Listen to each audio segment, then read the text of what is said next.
Educare বায়োলজিতে সকলকেই স্বাগত। আমি এখন আলোচনা করব নার্ভ তন্তু বা অক্ষতন্তুতে কিভাবে উদ্দীপনা পরিবাহিত, অর্থাৎ নার্ভ তন্তুর মাধ্যমে উদ্দীপনা পরিবহন পদ্ধতি। এ বিষয়ে আলোচনা করতে গেলে আমাকে প্রথমেই বলতে হবে নার্ভ উদ্দীপনা বা স্নায়ু সংবেদন বা নার্ভীয় ইম্পালস জিনিসটা কি। ফার্স্ট, স্নায়ু সংবেদন বা নার্ভ ইম্পালস, এই বিষয়টি কি? প্রথমেই বলি, এই নার্ভ তন্তু বা অক্ষতন্তু চারপাশে থাকে এক্সোলেমা বা নার্ভ তন্তুর কোষ পর্দা। বাইরের তরলকে বলা হয় বহিঃকোষীয় তরল, এই নার্ভ তন্তুর অভ্যন্তরস্থ তরলকে বলা হয় অন্তঃকোষীয় তরল। স্বাভাবিক অবস্থায় এই দুই প্রকার তরলের মধ্যে আয়নের অসম বণ্টনের জন্য এক প্রকার তাড়িতিক অবস্থার সৃষ্টি হয়, অর্থাৎ এই নার্ভ তন্তুর বহির্ভাগে বা বহিঃপ্লাজমে সোডিয়াম আয়নের ঘনত্ব বেশি, পটাশিয়াম আয়নের ঘনত্ব কম। তেমনি নার্ভ তন্তুর অভ্যন্তরস্থ বা অন্তঃপ্লাজমে পটাশিয়াম আয়নের ঘনত্ব বেশি, সোডিয়াম আয়নের ঘনত্ব কম। কিন্তু নার্ভ তন্তুর অভ্যন্তরস্থ বা অন্তঃপ্লাজমে এই নেগেটিভ চার্জযুক্ত প্রোটিন অণু থাকে, তার ফলে অন্তঃকোষীয় তরল নেগেটিভ চার্জযুক্ত, এবং অর্থাৎ এই অক্ষতন্তুর অভ্যন্তরভাগ নেগেটিভ চার্জযুক্ত আর বহির্ভাগ পজিটিভ চার্জযুক্ত। স্বাভাবিক অবস্থায় এই যে তাড়িতিক অবস্থা, একে বলা হয় স্থিতিবিভব, রেস্টিং পটেনশিয়াল। ভালো করে খেয়াল করবে, স্থিতিবিভব বা রেস্টিং পটেনশিয়াল। এই অবস্থায় সাধারণত দেখা যায়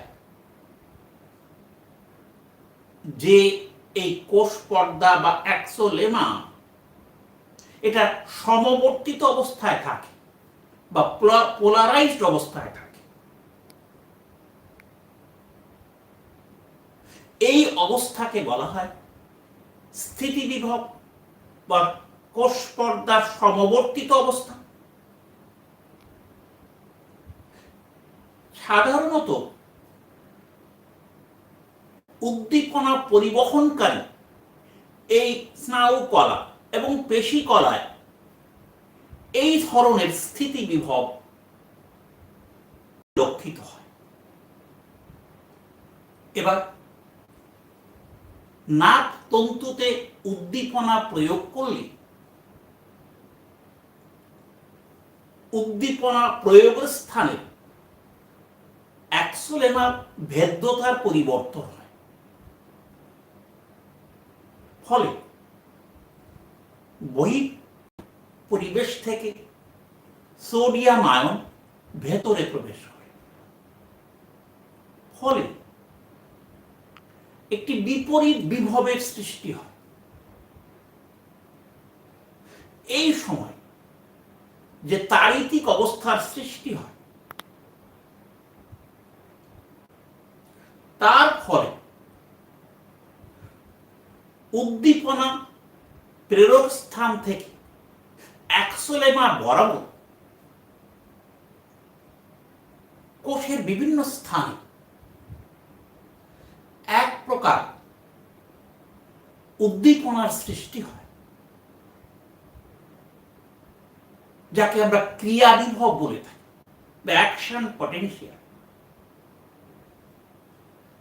দুপাশের এই উদ্দীপনা প্রয়োগের ফলে সোডিয়াম আয়নের ভেতরে প্রবেশ, তার ফলে যে আয়ন বৈষম্যের সৃষ্টি হয়, তার জন্য যে তাড়িতিক অবস্থার সৃষ্টি হয়, যা উদ্দীপনা প্রয়োগের স্থান থেকে অ্যাক্সোলেমা বরাবর কোষের বিভিন্ন স্থানে ছড়িয়ে পড়ে, তাকে বলা হয় নার্ভ ইম্পালস বা স্নায়ু সংবেদন। এই নার্ভ ইম্পালস বা স্নায়ু সংবেদন কে বলা হয় ক্রিয়া বিভব বা অ্যাকশন পটেনশিয়াল। সুতরাং আমরা প্রথমেই জানলাম যে ফার্স্ট এক কি স্থিতি বিভব এবং ক্রিয়া বিভব, বা যাকে বলে ক্রিয়া বিভব হয় স্নায়ু আবেগ বা নার্ভীয় উদ্দীপনা। এই জিনিসটা কি বোঝা গেল? নার্ভীয় উদ্দীপনা কি, এবং আরো সহজ কথা, উদ্দীপনা প্রয়োগের ফলে কোষ পর্দার ভেদ্যতার পরিবর্তনের দ্বারা সোডিয়াম আয়নের কোষাভ্যন্তরে প্রবেশের ফলে যে আয়ন বৈষম্যের সৃষ্টি হয়, এর দ্বারা সৃষ্ট তাড়িতিক অবস্থা কে বলা হয় স্নায়ু উদ্দীপনা বা নার্ভ ইম্পালস। এর আরেক নাম অ্যাকশন পটেনশিয়াল বা ক্রিয়া। এবার এই স্নায়ু উদ্দীপনা সৃষ্টির পর্যায় এক, স্থিতি বিভব ও সমাবর্তন বা সমবর্তন বা স্থিতি বিভব। সমবর্তন বা স্থিতি বিভব। নেক্সট ক্রিয়া বিভব। ক্রিয়া বিভব। নেক্সট এই ক্রিয়া বিভব আবার কয়েকটি পর্যায়ে রয়েছে, যথা বিষমবর্তন বা ডিপোলারাইজেশন। বিষমবর্তন। নেক্সট রিপোলারাইজেশন বা পুনঃসমবর্তন। পুনঃসমবর্তন।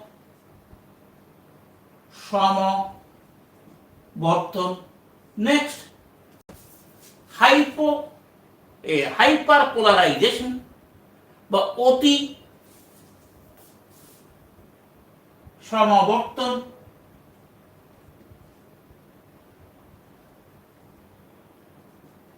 হাইপার পোলারাইজেশন বা অতি সমবর্তন। এই হলো পর্যায়। এবার আমরা দেখি সমবর্তন বা স্থিতি বিভব কি। সমবর্তন বা স্থিতি বিভব, আমি এখানে এই ক্রিয়া বিভব উৎপন্ন হওয়ার জন্য একটা ডায়াগ্রাম এঁকেছি। তা এই ডায়াগ্রামের মাধ্যমে আমি বোঝাব। সমবর্তন আমি আগেই বলেছি। স্থিতি বিভব জিনিসটা কি? স্নায়ুতন্তুতে যখন উদ্দীপনা প্রয়োগ করা হয়নি, অর্থাৎ স্নায়ুতন্তু যখন বিশ্রাম অবস্থায় আছে, সেই সময় এই স্নায়ুতন্তুর অভ্যন্তর এবং বহির্ভাগ আয়নের বিষমবর্তনের জন্য যে তাড়িতিক অবস্থার সৃষ্টি হয় বা যে বিভবের সৃষ্টি হয় তাকে স্থিতি বিভব বলে, এবং এই অবস্থাকে বলা হয় সমবর্তন বা পোলারাইজড অবস্থা, স্বাভাবিক অবস্থা। এই সময় কোষ অভ্যন্তরে, স্নায়ু কোষ অভ্যন্তরে বা অক্ষতন্তুর অভ্যন্তরে নেগেটিভ চার্জ যুক্ত, বহির্ভাগে পজিটিভ চার্জ যুক্ত। এমত অবস্থায় এই অ্যাক্সোলেমার পর্দায় বহু সংখ্যক সোডিয়াম চ্যানেল, পটাশিয়াম চ্যানেল এবং সোডিয়াম পটাশিয়াম এটিএস পাম্প থাকে। তো যাই হোক, আমরা স্থিতি বিভব কাকে বলে বললাম। এর মান কত? স্থিতি বিভবের মান কে কিভাবে মাপা হয়? কোষের বাইরে ভেতরে তড়িৎদ্বার স্থাপন করে গ্যালভানোমিটারের সঙ্গে যুক্ত করলে এর যে মান সেটা পাওয়া যায়। এর মান -70 মিলিভোল্ট, -70 মিলিভোল্ট স্থিতি বিভব গ্যালভানোমিটারের দ্বারা এটা বার করা যায়। আচ্ছা, এই স্থিতি বিভবের সময় ওই অ্যাক্সোলেমা বা অক্ষতন্তুর পর্দায় পটাশিয়ামের ভেদ্যতা বেশি, কিন্তু সোডিয়াম এর অভেদ্য। এটা হলো। এবার এই স্থিতি বিভব বা সমবর্তিত অবস্থা সৃষ্টি করার জন্য সোডিয়াম পটাশিয়াম এটিএস পাম্প বিশেষ গুরুত্বপূর্ণ, কারণ এর মাধ্যমে কোষ অভ্যন্তর থেকে 3টে সোডিয়াম আয়ন বাইরে বেরিয়ে যায়, একই সঙ্গে 2টি পটাশিয়াম আয়ন স্নায়ুতন্তুর অভ্যন্তরে প্রবেশ করে। এই গেল স্থিতি বিভব এবং সমবর্তন বা পোলারাইজড অবস্থা। এবার আসি ক্রিয়া বিভব। এই জিনিসটা কি? স্নায়ুতন্তুতে সঠিক উদ্দীপনা প্রয়োগ করলে স্নায়ুতন্তুর ওই স্থানের ভেদ্যতার পরিবর্তন হয় এবং সোডিয়াম আয়ন কোষাভ্যন্তরে প্রবেশ করে, উদ্দীপনা প্রয়োগের পরে প্রবেশ করে। ফলে ওই জায়গায় ওই উদ্দীপনা প্রয়োগের স্থানে কোষ অভ্যন্তরের ভেতরে বিষমবর্তন ঘটে। জিনিসটাকে ওই জায়গায় যেটা আগে ছিল সমাবর্তনে, বাইরে পজিটিভ চার্জ, ভেতরে নেগেটিভ, এখান থেকে উল্টো হয়ে যায়। বিষমবর্তন মানে উল্টো হয়ে যায়। ভেতরটা হয় পজিটিভ চার্জ, বাইরেরটা হয় নেগেটিভ চার্জ। সোডিয়াম আয়নের ভেদ্যতার জন্যই এটা হয়। সুতরাং এই সোডিয়াম আয়নের ভেদ্যতার জন্য কোষ অভ্যন্তর এবং বাইরের আয়নের অসম বন্টনের জন্য যে তাড়িতিক অবস্থার সৃষ্টি হয় তাকে বলা হয় ক্রিয়া বিভব বা অ্যাকশন পটেনশিয়াল। ক্রিয়া বিভব বা অ্যাকশন পটেনশিয়াল এর মূল চাবিকাঠি হল সোডিয়াম আয়নের ভেদ্যতার পরিবর্তন। বিভিন্ন বিজ্ঞানী একে বিভিন্নভাবে ব্যাখ্যা করলেও বিজ্ঞানী হস্কিন এবং হ্যাক্সলের মতে সোডিয়াম আয়নের ভেদ্যতার পরিবর্তনই এই ক্রিয়া বিভব উৎপাদনের জন্য দায়ী। এই হস্কিন চক্র যেমন উদ্দীপনা প্রয়োগ,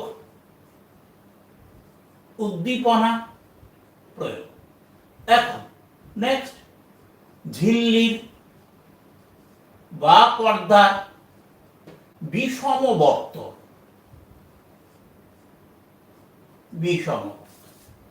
ফলে কি দেখা যায়? ফলে দেখা যায় কি, ওই পর্দার বা অ্যাক্সোলেমা সোডিয়াম চ্যানেল উন্মুক্ত বা খোলা। ফলে সোডিয়াম আয়নের অনুপ্রবেশ কোষের মধ্যে ফলে ঝিল্লির বিষমবর্তন। এই যে চক্র, এই চক্রকে বলা হয় হস্কিন চক্র। এটাই ক্রিয়া বিভব উৎপাদনের প্রধান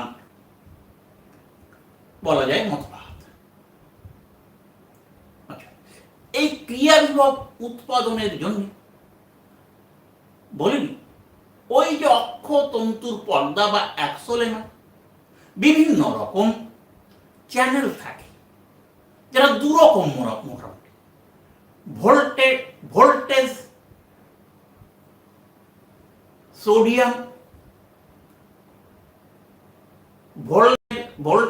সোডিয়াম পটাশিয়াম চ্যানেল, আর লিগ্যান্ড চ্যানেল। সাধারণত ভোল্টেজ গেটেড সোডিয়াম ও পটাশিয়াম চ্যানেল এই বিভব পরিবর্তনে বিশেষ ভূমিকা পালন করে। দু প্রকার চ্যানেল, যে বললাম আমরা, যে একটা সোডিয়াম পটাশিয়াম চ্যানেল, যাকে বলা হয় ভোল্টেজ গেটেড সোডিয়াম ও পটাশিয়াম চ্যানেল, আর লিগ্যান্ড গেটেড চ্যানেল। তা এই বিভব পরিবর্তনের ক্ষেত্রে ভোল্টেজ গেটেড সোডিয়াম ও পটাশিয়াম চ্যানেল মুখ্য ভূমিকা পালন করে। হলো? তাহলে আমরা ক্রিয়া বিভব জিনিসটা কি বুঝলাম? এটা হলো বিষমবর্তন, এর ফলে উৎপন্ন তরঙ্গ যা উদ্দীপনার স্থান থেকে বিশেষ করে অ্যাক্সোলেমা বরাবর কোষের বিভিন্ন জায়গায় ছড়িয়ে পড়ে। এখানে উল্লেখযোগ্য যে এই যে প্রবাহ, উদ্দীপনা প্রবাহ বা নার্ভ ইম্পালস, যেটা ক্রিয়া বিভবের রূপান্তরিত রূপ, সেটা কিন্তু একমুখী করে দেয় কে? সাইন্যাপস। তাকে একমুখী করে দেয়। তাহলে আমরা ক্রিয়া বিভব জিনিসটা, ক্রিয়া বিভব এর বৈজ্ঞানিক ব্যাখ্যাটা আমরা বললাম। ক্রিয়া বিভব কি? ক্রিয়া বিভবের বৈজ্ঞানিক ব্যাখ্যা। এবার এই ক্রিয়া বিভবের পর্যায়গুলো কি? বিষমবর্তন, পুনঃসমবর্তন, অতিসমবর্তন। আমি এখানে দেখিয়েছি এই ক্রিয়া বিভবের উৎপত্তি কিভাবে হয়। তো প্রথমতই যে ক্রিয়া বিভবের উৎপত্তি বা ক্রিয়া বিভব জিনিসটা কি, উৎপত্তি কিভাবে হয়, এর কটি পর্যায় কি? স্বাভাবিক অবস্থায় আমরা দেখেছি যে কোষ পর্দার বাইরের দিকে পজিটিভ চার্জ, ভেতরের দিকে নেগেটিভ চার্জ, আয়নের অসম বণ্টন। এইবার অ্যাক্সোলেমায় উদ্দীপনা প্রয়োগ করলে কি হয়? ওই উদ্দীপনা প্রয়োগের স্থান কোষ পর্দার ভেদ্যতার পরিবর্তন হয়। ফলে বাইরে থেকে কিছু সংখ্যক সোডিয়াম আয়ন ভেতরে প্রবেশ হয়, বাইরে থেকে কিছু সংখ্যক সোডিয়াম আয়ন ভেতরে প্রবেশ করে। আচ্ছা, এবার এই যে উদ্দীপনা প্রয়োগ, এক নম্বর,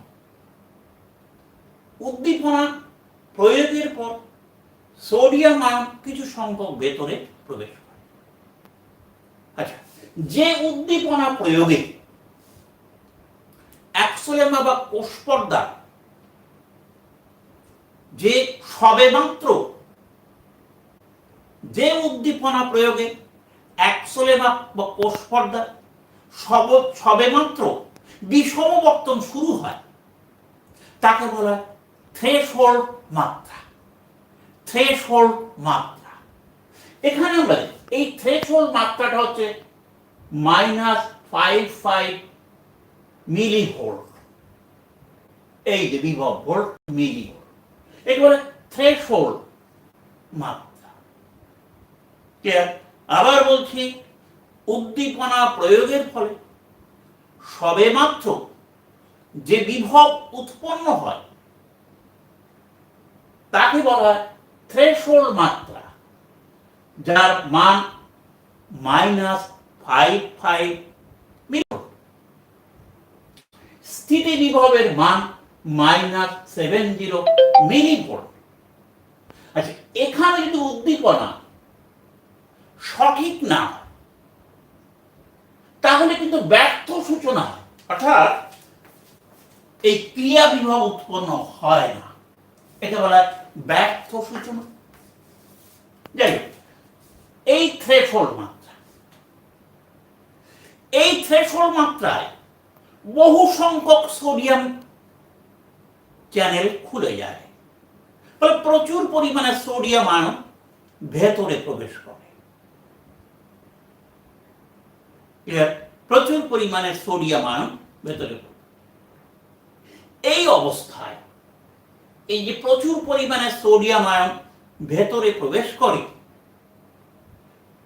এই প্রবেশ করার ফলে এই যে বিভব পার্থক্য, দ্যাট ইজ এই থ্রেশহোল্ড বিভব মাত্রা -55 মিলিভোল্ট থেকে এই প্লাস 35 এ পর্যন্ত, এই প্লাস 35 পর্যন্ত বৃদ্ধি পায় সোডিয়াম আয়ন প্রবেশের ফলে। কোথা থেকে? -55 এ যেখানে প্রচুর চ্যানেল খুলে যায়, সোডিয়াম চ্যানেল ভেতরে প্রবেশ করে সোডিয়াম আয়ন, তারপরে এর বিভব বহু বেড়ে যায়। কোথায় উন্নীত হয়? +35। এই 35 এ উন্নীত হলে, +35 এ মিলিভোল্টে উন্নীত হলে তখন সোডিয়াম চ্যানেল বন্ধ হয়ে যায়। এই সোডিয়াম চ্যানেল বন্ধ হয়ে যায়, পটাশিয়াম চ্যানেল খুলে যায়। একে বলা হয় নিষ্ক্রিয় অবস্থা। এটা খুব স্বল্পস্থায়ী হয়, নিষ্ক্রিয় অবস্থা। এই সময় কি হয়? কোষের ভেতরে পজিটিভ চার্জ, বাইরে নেগেটিভ চার্জ যুক্ত হয়। এই যে অবস্থা আয়নের বিষম বণ্টনের ফলে, এই অবস্থাকে বলা হয় ডিপোলারাইজেশন নাম্বার 2 বা বিষমবর্তন। অর্থাৎ বিভব পার্থক্য -55 মিলিভোল্ট থেকে +35 এ উন্নীত হওয়ার সঙ্গে সঙ্গে সোডিয়াম চ্যানেল বন্ধ হওয়া, পটাশিয়াম চ্যানেল উন্মুক্ত হওয়া এবং বিভবের যে সর্বাধিক মাত্রা সেটা উন্নীত হওয়ার সঙ্গে সঙ্গেই যে কোষের অভ্যন্তরভাগ ঠিক উদ্দীপনা প্রয়োগের স্থানে কি হয়? পজিটিভ চার্জ যুক্ত হয়, বাইরে একটা নেগেটিভ চার্জ যুক্ত হয়। আয়নের অসম বণ্টনের জন্য এই যে সমবর্তিত অবস্থা থেকে এই যে অবস্থায় উপনীত হয়, একে বলা হয় ডিপোলারাইজেশন। এই ডিপোলারাইজেশন বা বিষমবর্তন, এটা ক্রিয়া বিভবের প্রথম পর্যায়। এবার দ্বিতীয় পর্যায়, যাকে বলেছি আমরা পুনঃসমবর্তন। এবার দেখ, যখনই ডিপোলারাইজড অবস্থায় সোডিয়াম চ্যানেল বন্ধ হয়ে যায়, পটাশিয়াম চ্যানেল খুলে যায়, তখন পটাশিয়াম আয়ন কোষ অভ্যন্তরে প্রবেশ করতে থাকে। এর ফলে বিভব পার্থক্য +35 মিলিভোল্ট থেকে নেমে আসে কোথায়? -70 মিলিভোল্ট। +35 মিলিভোল্ট থেকে নেমে আসে কোথায়? স্বাভাবিক অবস্থা বা বিশ্রামত অবস্থা, যার মান কত? -70 মিলিভোল্ট। এই অবস্থাকে বলা হয় পুনঃসমাবর্তন। দ্যাট ইজ সর্বাধিক কি এই বিভব পার্থক্য +35 মিলিভোল্ট থেকে -70 বা স্বাভাবিক অবস্থায় ফিরে আসার জন্য যে তড়িৎ বিভবের পরিবর্তন হয় তাকে বলা হয় রিপোলারাইজেশন। তা আগের অবস্থায় ফিরে আসে, স্থিতি অবস্থা, এই বিশ্রামরত অবস্থা, একে বলা হয় রিপোলারাইজেশন। হলো রিপোলারাইজেশন। ডিপোলারাইজেশন আবার আগের অবস্থায় ফিরে আসাকে বলা হয় রিপোলারাইজেশন। এই অবস্থায় পটাশিয়াম চ্যানেল বন্ধ হয়ে যায়, পটাশিয়াম চ্যানেল বন্ধ হয়ে যায় এবং সোডিয়াম পটাশিয়াম ATPase পাম্প খুলে যায়। আবার বলছি, পটাশিয়াম চ্যানেল বন্ধ হয়ে যায়। এই যে ডিপোলারাইজেশন অবস্থা সাধারণত 0.5 মিলিসেকেন্ড স্থায়ী হয়। হ্যাঁ, সোডিয়াম আয়ন বা ডিপোলারাইজেশনও কিন্তু 0.5 মিলিসেকেন্ড স্থায়ী হয়। কিন্তু এই যে ডিপোলারাইজেশন, এই যে 0.5 সেকেন্ড খোলা থাকলে কি হয়? এখানে পটাশিয়াম চ্যানেল খুব ধীরে ধীরে খোলে, কিন্তু সোডিয়াম চ্যানেল খুব দ্রুত। এই যে ডিপোলারাইজেশন, এর যে 0.5 সেকেন্ড সময়, 5 মিলিসেকেন্ড সময় ব্যয় হয়, তার অর্ধেকটা 0.25 মিলিসেকেন্ড সাধারণত এই থ্রেশহোল্ড অবস্থায় উপনীত হতে সময় লাগে। বাদবাকিটা -55 থেকে +35 মিলিভোল্ট পর্যন্ত উন্নীত হতে বাকি 0.25 সেকেন্ড সময় লাগে। এইটা লাগে 0.25, আর এখান থেকে এই পর্যন্ত লাগে 0.25। আর ডিপোলারাইজেশন একই সময়, সাধারণত 0.5 মিলিসেকেন্ড। যাই হোক, হলো তাহলে রিপোলারাইজেশন হলো। এবার অতি সমবর্তন, এই জিনিসটা সাধারণত দেখা যায় রিপোলারাইজেশনের ক্ষেত্রে বিভবের পরিবর্তন হয় +35 মিলিভোল্ট থেকে -70 মিলিভোল্ট। পরিবর্তন হলেও তারপরেও কিছু সময় সোডিয়াম পটাশিয়াম ATPase পাম্প খোলা থাকে, ফলে কোষের ভেতরে অত্যধিক ঋণাত্মক হয়ে যায়। কত? সেটা -90 মিলিভোল্ট। একে বলা হয় হাইপার পোলারাইজেশন বা অতি সমবর্তন। এই হলো 5টি স্টেপ। 1 উদ্দীপনা প্রয়োগ, 2 ডিপোলারাইজেশন, 3 হচ্ছে রিপোলারাইজেশন, ঠিক আছে, 4 হচ্ছে হাইপোপোলারাইজেশন, 5 হলো বিশ্রামরত অবস্থা বা আমরা যাকে বলি স্থিতি অবস্থা। এই 5টি পর্যায় সাধারণত 3টে বিষমবর্তন, পুনঃসমবর্তন, অতি সমবর্তন, এটা ক্রিয়া বিভবের 3টি পর্যায়। এই হলো বিশদ আলোচনা, অর্থাৎ নার্ভ ইম্পালস উৎপাদন।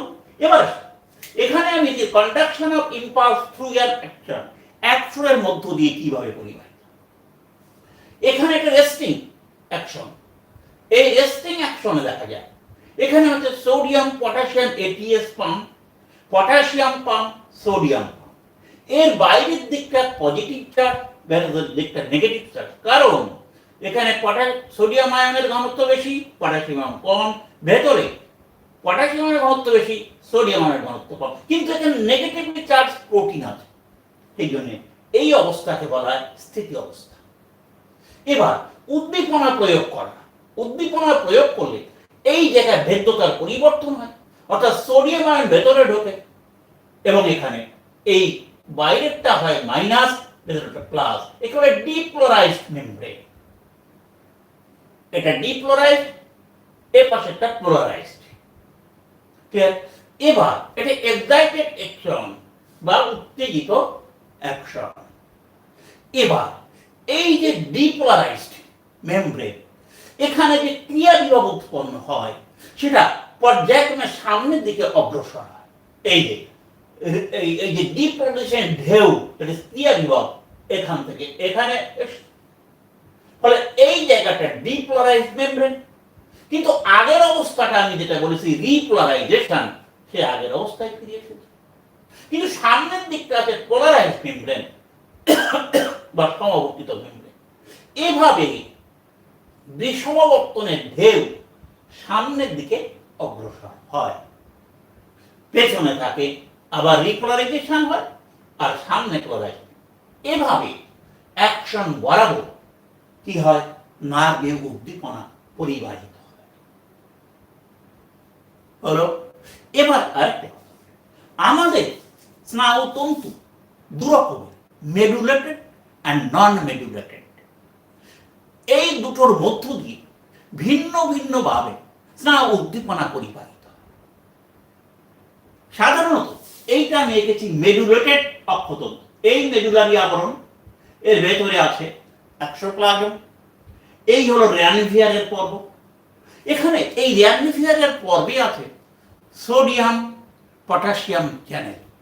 এই যে মেডুলেটেড আবরণীর এই র্যানভিয়ার অঞ্চল ছাড়া অন্য অঞ্চল সাধারণত ফ্যাটের কভারিং থাকে মেডুলারি আবরণী, সেটা তড়িৎ এবং তাপের কুপরিমাণ। সুতরাং একমাত্র এই র্যানভিয়ার পর্বে থাকে ওটা সুপরিবাহী, ওর মাধ্যমে ওখানেই থাকে সোডিয়াম পটাশিয়াম চ্যানেল, ওর মাধ্যমে সোডিয়াম ভেতরে ঢোকে, ফলে তৈরি হয় অ্যাকশন পটেনশিয়াল বা ক্রিয়া বিভব। এই অ্যাকশন পটেনশিয়াল বা ক্রিয়া বিভব এক পর্ব থেকে, এই যে এক পর্ব থেকে আরেক পর্বে লাফিয়ে চলে, লাফিয়ে চলে, কারণ এটা কুপরিবাহী, একেবারে নিত্যক পরিবহন। এই পরিবহনটা অত্যন্ত দ্রুত গতিতে হয়। সাধারণত এই প্রথম যে অ্যাকশন পটেনশিয়াল, এই দ্বিতীয় পর্বের জন্য সেটা উদ্দীপক হিসাবে কাজ করে। এমনি করে একটা পর্ব থেকে আরেকটা পর্বে উদ্দীপনা লাফিয়ে লাফিয়ে চলে, যাকে নিত্যক পরিবহন। এটা মেডুলেটেড স্নায়ুতন্তুর মধ্য দিয়ে। এর পরিবহনের বেগ অত্যন্ত বেশি, 100 মিটার পার সেকেন্ড। নেক্সট যেটা, এটাকে এঁকেছি আমি, এটা হচ্ছে নন মেডুলেটেড স্নায়ুতন্তু। এর প্রত্যেকটা বিন্দু যদি আমি কল্পনা করি, প্রত্যেকটা বিন্দু এখানে কি হয়, এখানে সোডিয়াম পটাশিয়াম গেটেড চ্যানেল আছে। সুতরাং এক জায়গায় উদ্দীপনা প্রয়োগ করলে সেই জায়গায় ভেদ্যতার পরিবর্তন হয় এবং বাইরেরটা হয় নেগেটিভ চার্জ যুক্ত এবং ভেতরটা পজিটিভ চার্জ। সেই জায়গাটা এখানে বলা হয় অ্যাকশন পটেনশিয়াল। এই অ্যাকশন পটেনশিয়াল এক বিন্দু থেকে আরেক বিন্দু, পাশাপাশি বিন্দুতে পরিবর্তিত। এখানে এই প্লাস থেকে মাইনাস, এখানে প্লাস থেকে মাইনাস, এখানেও একই রকম প্লাস থেকে মাইনাস, ভেতরে প্লাস থেকে মাইনাস, বাইরে এই যে যেখানে উদ্দীপনা প্রয়োগ সেখানে ভেতরের প্লাস থেকে মাইনাসের দিকে, বাইরে প্লাস থেকে মাইনাস, এরকম সার্কিট তৈরি হয়। এখানেও এরকম সার্কিট তৈরি হয়, লোকাল সার্কিট। এখানে অত্যন্ত ক্ষুদ্র জায়গার মধ্যে সার্কিট তৈরি। এই সার্কিট তৈরি হয়, ক্লিয়ার, যেখানে পরিবর্তিত অবস্থা, এই যে পরিবর্তিত অবস্থা থেকে অপরিবর্তিত অবস্থা দিকে, আর বাইরেও অপরিবর্তিত অবস্থা থেকে পরিবর্তিত অবস্থা দিকে, এখানেও তাই, এখানেও। এভাবে একটা বিন্দুর পর আরেকটা বিন্দু, প্রথম বিন্দুর উৎপন্ন ক্রিয়া বিভব দ্বিতীয় বিন্দুর উদ্দীপক হিসেবে কাজ করে। এইভাবে এক বিন্দু থেকে আরেক বিন্দুতে ক্রিয়া বিভব পরপর পরপর পরিবাহিত হয়। একে বলা হয় অবিচ্ছিন্ন পরিবহন পদ্ধতি। সুতরাং এই মায়োলিন বিহীন স্নায়ুতন্তুতে আবেগ পরিবহনটা হচ্ছে অবিচ্ছিন্ন পদ্ধতি, আর এই মেরুলারি আবরণীযুক্ত যে স্নায়ুতন্তু তার পরিবহনটাকে বলা হয় সল্টেটারি মুভমেন্ট বা নৃত্যক পরিবহন পদ্ধতি। এর হার অনেক বেশি বললাম, কি সাধারণত দেখা যায় 100 মিটার পার সেকেন্ড, আর এখানে 1 মিটার পার সেকেন্ড মায়োলিন বিহীন স্নায়ুতন্তু হলো। এবার এই যে নাকতন্তুর মধ্য দিয়ে স্নায়ু উদ্দীপনা পরিবহন, এর পরিবহন গতি নির্ভর করে কতগুলো শর্তের উপর। কি কি শর্ত? এই উদ্দীপনা পরিবহনের যে গতি তা নির্ভর করে কতগুলি শর্তের উপর। নাম্বার 1, প্রয়োজনীয় শর্তটা কি? পরিবহন গতি। পরিবহন গতির জন্য যে শর্ত নাম্বার 1 হলো স্নায়ুতন্তুর ব্যাস।